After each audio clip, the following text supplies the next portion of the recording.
Hey, what's up? Hey, Doc Chris. All right. Happy Monday. Doc, Chris, how do you pronounce your last name? Well, go ahead and try it. Haraszti. Very good. That's close. So Haraszti. Haraszti? Haraszti. Haraszti. Damn it. Haraszti. So T. it's Harazti. In Hungarian, it's a Hungarian name. And in Hungarian, an S and a Z together is pronounced like just an S. So instead of Haraszti, it's Haraszti. Haraszti. Yes. And did David say you were Jewish earlier? Not that I know of. No, but it sounds kind of Jewish. Actually, Haraszti, it's an interesting story. Haraszti is a very classic Hungarian name.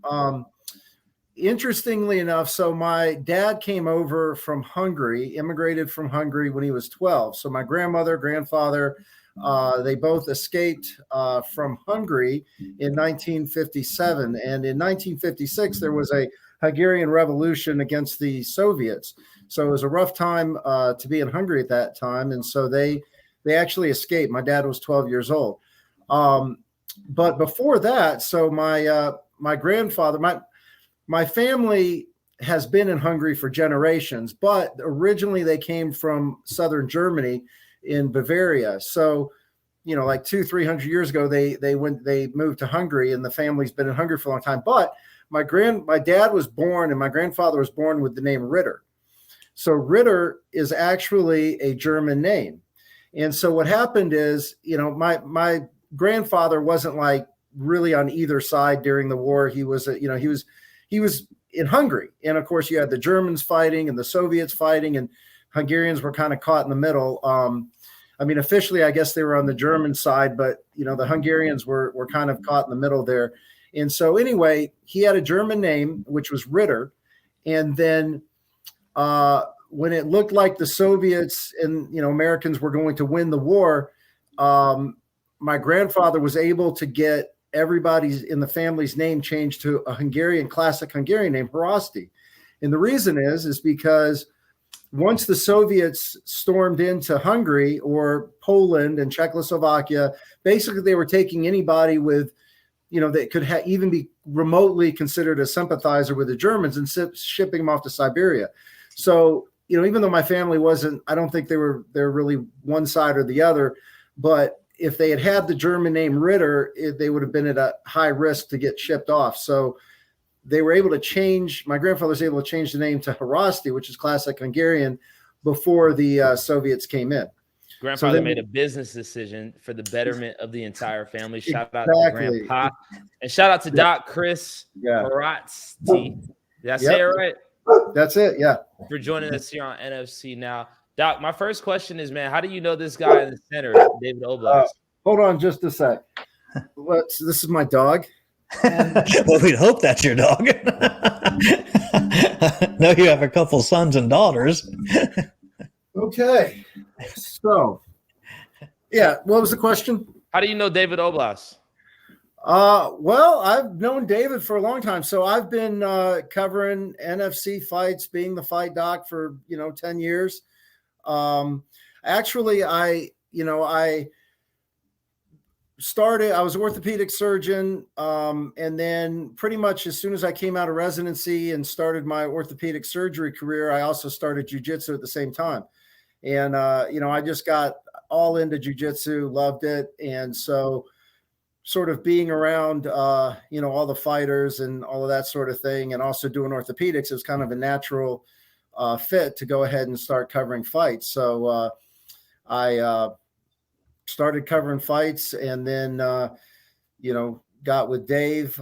Jeff Traub, who I cover fights with, has been doing it with Dave almost since he started. And so then me and Jeff, I came on with Jeff, and we been covering his fights for like 10 years. It's funny because this show is not only about interviewing fighters, the NFC Now podcast. We try to every week hit someone outside that's not particularly a fighter, but outside the game. And we had wanted to bring on yourself and Dr. Traub at some point in time. And the weird question is, I've asked Dr. Traub recently, I don't even know how I got hooked up with him, because when I was doing my first fight, for some reason I got hooked up with Lanwei Ling. a fight doctor out of Florida. And he'd be coming up to my fights. And I don't even know if the athletic commission referred him or how I got hooked up the Landway. But then was at Wild Bill's, Amy Lynn was actually friends with Dr. Traub. And that's how Dr. Traub started working the fights at Wild Bill's. We didn't even know each other until he showed up.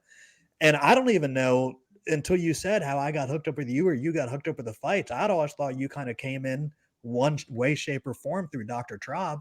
But yeah, I don't remember like when we first met or how you first got involved with the fights. But I know it has led you to work in UFC, Bellator, every other big fight, Mayweather that goes through Atlanta. Oh yeah, sure. So I'd actually, I was down when I first came out of residency, I was down in the south of Atlanta, kind of in McDonough and that area. And so I'd already started jiu-jitsu and I'd already started covering some fights. So I was doing fights in southern, the southern part.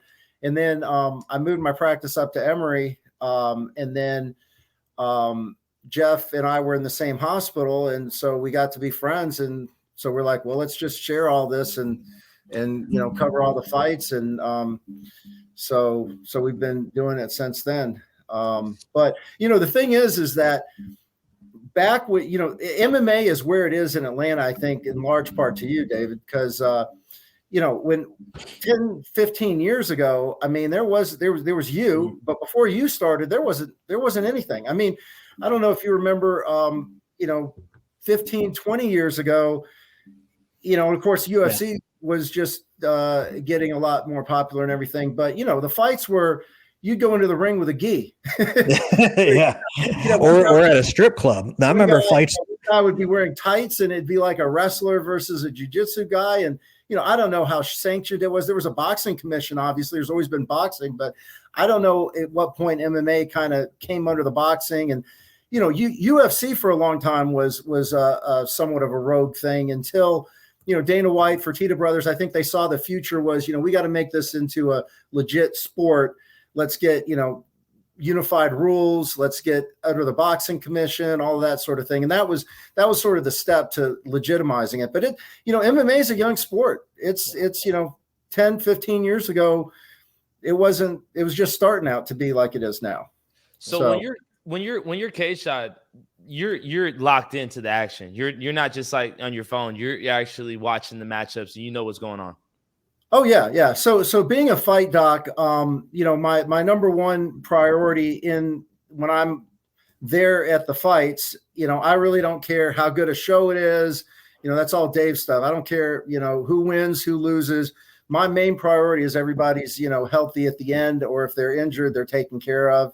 But I just want everybody to have a good outcome after the end of the fight. So, that's my role. And I'm the guy that, is there to worry about that, and everybody else can worry about the show and all that sort of thing. But I'm watching the fights the whole time. And I think that, certainly it's invaluable to have the experience that I do with being a jiu-jitsu guy myself, having done some stand-up and that sort of thing. It's really, I can kind of tell, when I see a move, is this a legit move? Is this something I could get injured from? Like if somebody's caught in a Kimura and I see they're not tapping, like everyone else is like just watching that screaming, oh, this is exciting. And I'm thinking, okay, this guy doesn't, there's certain moves like a Kimura.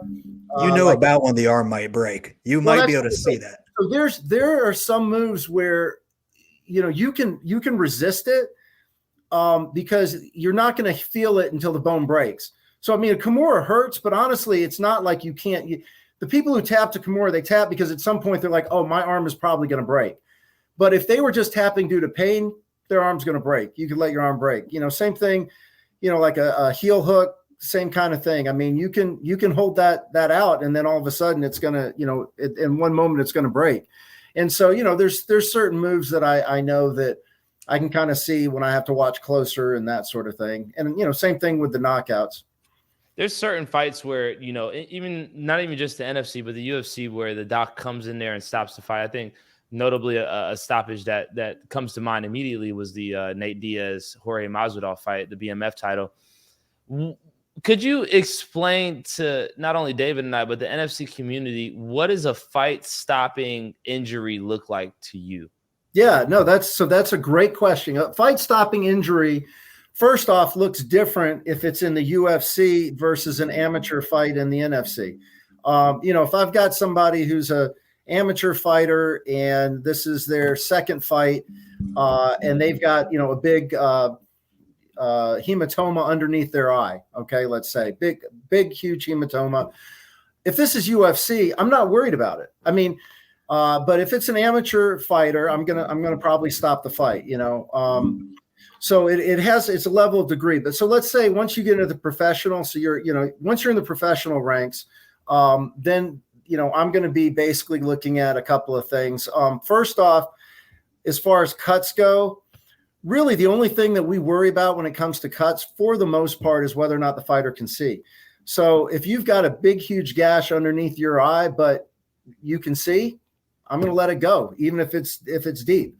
If you've got a big cut here and the blood's constantly streaming in your eye, or your eye is completely swollen shut, I'm going to be a little bit more likely to stop the fight. If somebody gets poked in the eye and I go in there and I tell them to cover one of their eyes and they say they can't see out of it, that's an automatic stoppage. So I think the person being able to defend themselves, that's what we're looking at. So if I see that somebody's hand is broken and they're getting a lot of punishment because they can't use their hand, or, let's say, they've got a broken bone here and they're just not defending themselves well, that's another reason that I might stop the fight.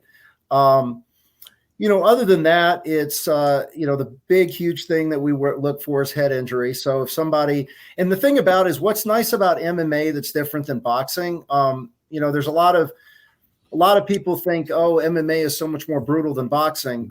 However, the thing is that in boxing, you have a standing 8 count, or in Muay Thai, you have a standing 8 count. So somebody could get a concussion, completely be knocked out and, kind of get up on their feet, and the ref's going to let it go. And of course, as we've learned before, second concussion syndrome is a pretty serious deal. So if somebody's been knocked out once, you really don't want them to keep fighting. The good thing about MMA is that, you get knocked out, you get knocked down, and you're basically going to be, the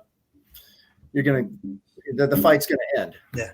And when you do stop a fight, do you go in the cage or the ring on your own accord, or does it always have to be the referee that calls you in? Can you ever tell the referee, hey, I want to go in and check that out? Or is it always the referee has to call you? Yeah. In? So the bottom line is, as the doc there, I kind of have the, I sort of have the veto power. I can go in the ring at any time. I mean, if the ref will let me in, all I have to do is tell the ref, hey, I want to go in. But I mean, I could basically just stand up and yell at the ref and tell him to stop the fight.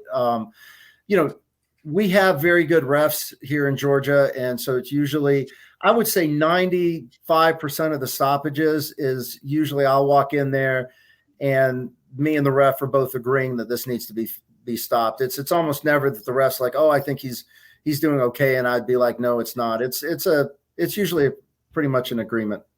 And when you guys go in after a fight, whether it be UFC, Bellator, or NFC, I always see yourself and Dr. Traub and even Dr. Andrew Hill go to the fighter. You guys put your hands on their shoulders. You put their hands on their cheeks. You kind of push in their eye a little bit. Like, what are you guys looking to do when you go in there and first check? Yeah. So basically, immediately after the fight, we want to identify any, serious injury. And of course, so for instance, I don't want to just let the fighters come out of the ring and then go see them backstage. And, because somebody might have, I might get in there in the ring and start talking to them. They don't know where the heck they are, and I'm not going to leave them until I know that they're safe. So basically that ringside check, I would say 95% of the time that ringside check is just a formality. But it's something we have to do, because every once in a while I get in there and they're like, they don't know where they are, or, it's something where I've got to pay closer attention. The second thing is, when we're running a fight, a lot of times we don't necessarily have time to go back and see them afterwards. I kind of want to know, okay, right now, when I walk in, I'm like, are you hurting anywhere? Did you twist your ankle? Is your wrist hurting, or something that I know that I can file back so that I know that I can go back and look at them a little bit later and check on it.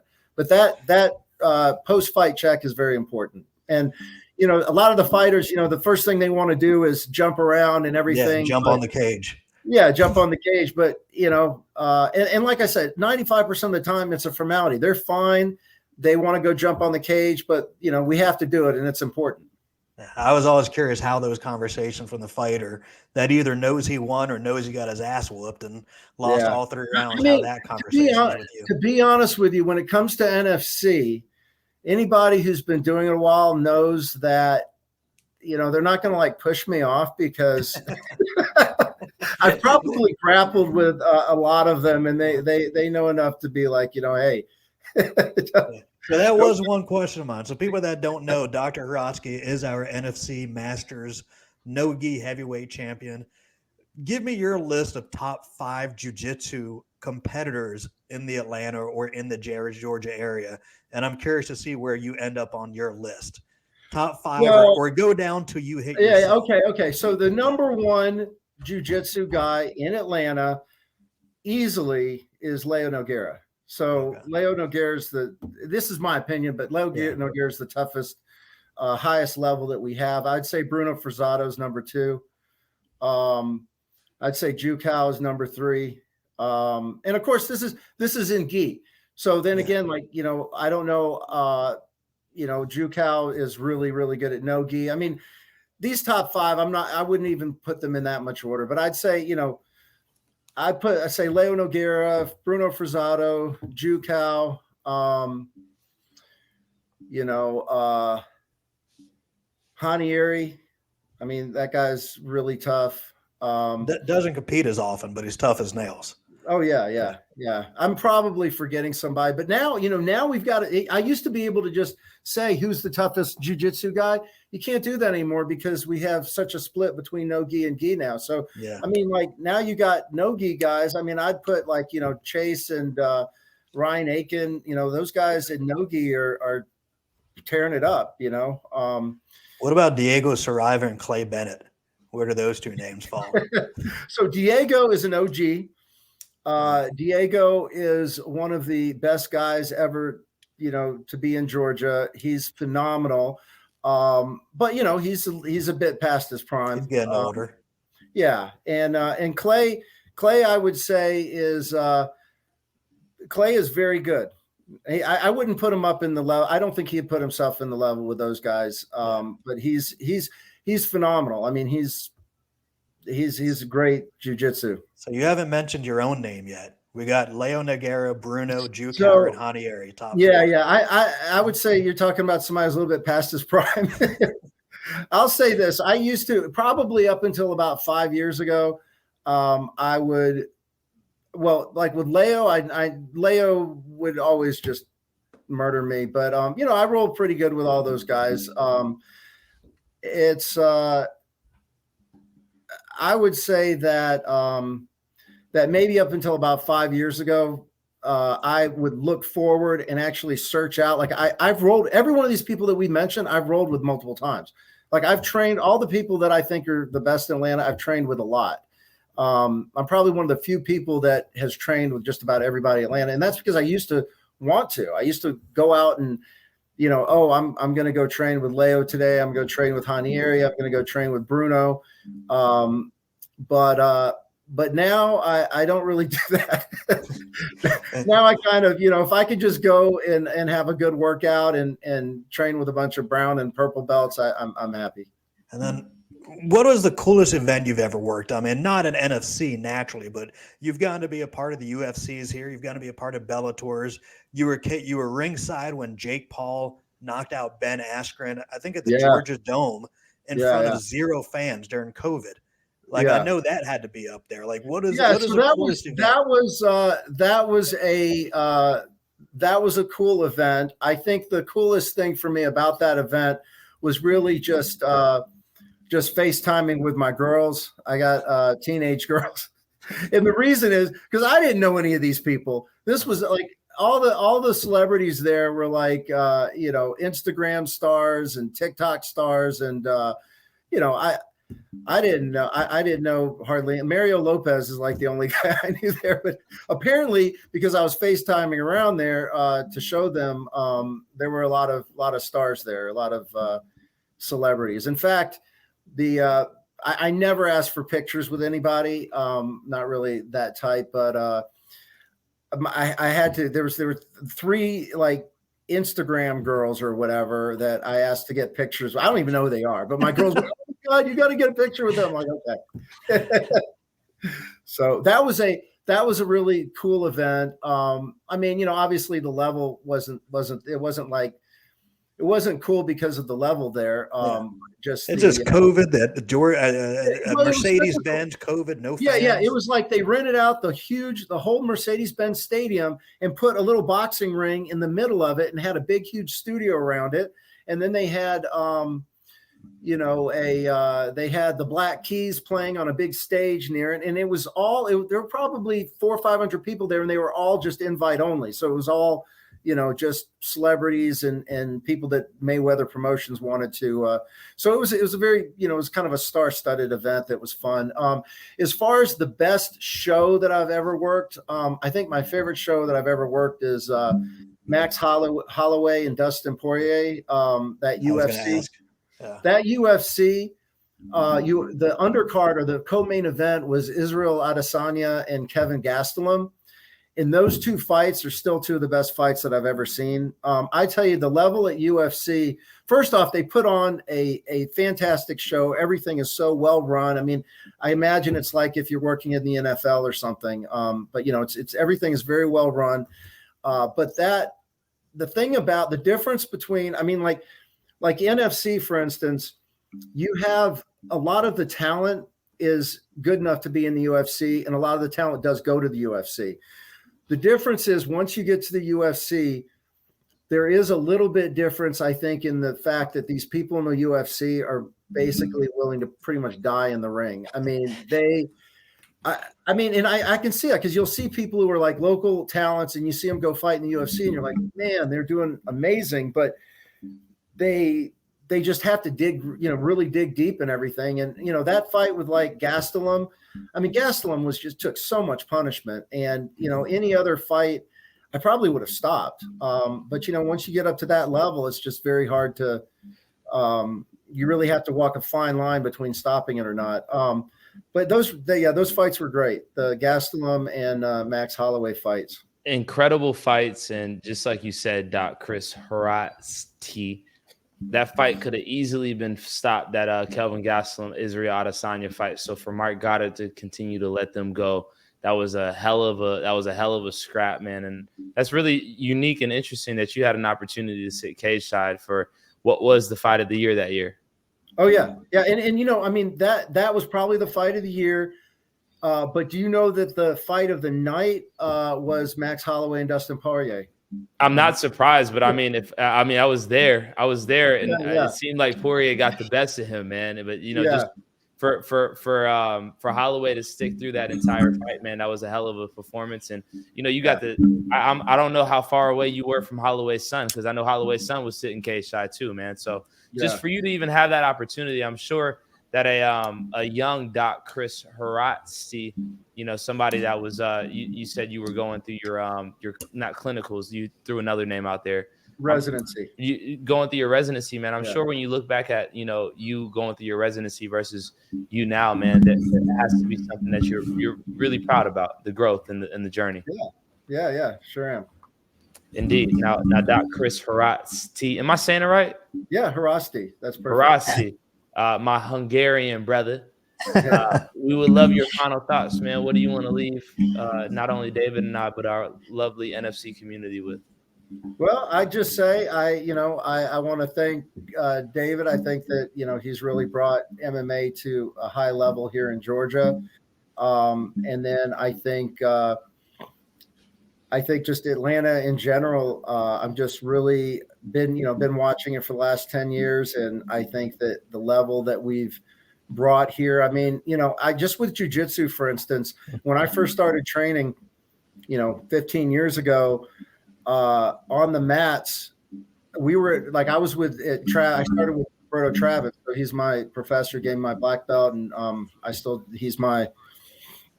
he's still the one I train under. But anyway, back then it was Travin and Jacare, and that was about it in Atlanta for jiu-jitsu.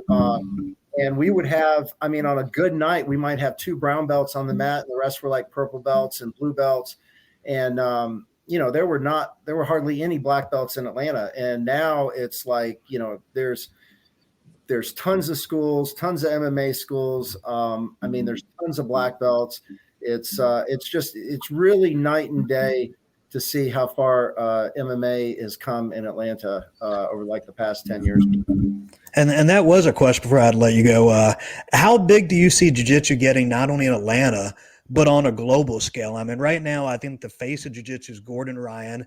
I just saw him do an Instagram video to watch him compete last weekend. And I think it was on UFC Fight Pass. And he was talking about in his Instagram video how important it is to watch him compete on UFC Fight Pass, because it was one of his first times competing. It was UFC's first time doing this kind of Fight Pass event that they had done. And he thinks the UFC is going to invest a lot of money into doing more Fight Pass events for jiu-jitsu.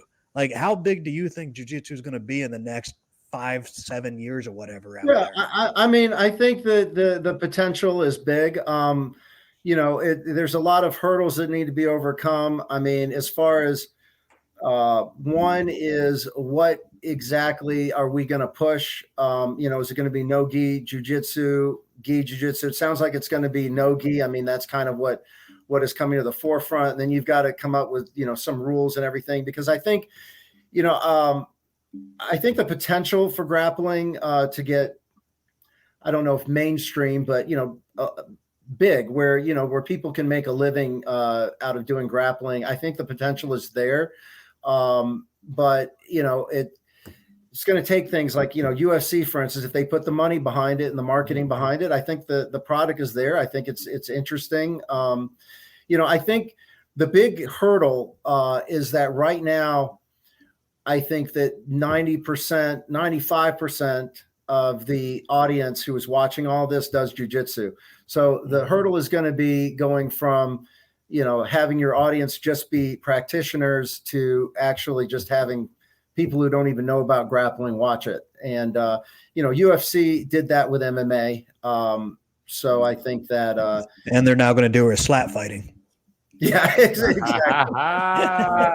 Yeah, no, I think that the upside is big. I think that I think it's not a guarantee that grappling is gonna get mainstream as far as that goes, or get an audience beyond what, you know, just the practitioners. And that audience is huge, because I do think that the practitioner of jiu-jitsu and grappling is going to continue to grow. I think that is going to be the fastest growing martial art. You know, and so I think that there's a huge audience base there, but for grappling to get the next level, it's got to go beyond that. And, you know, that's going to take things like people like Gordon Ryan, you know, breakout stars that are outside of the sport. And then, you know, companies like One Fight and UFC putting money behind it. Yeah. And I think it's going to take a B-side to Gordon Ryan. I mean, Gordon Ryan has just blown through everybody. He needs to have a competitor. It's almost like WWE or even boxing with Mike Tyson or Evander Holyfield.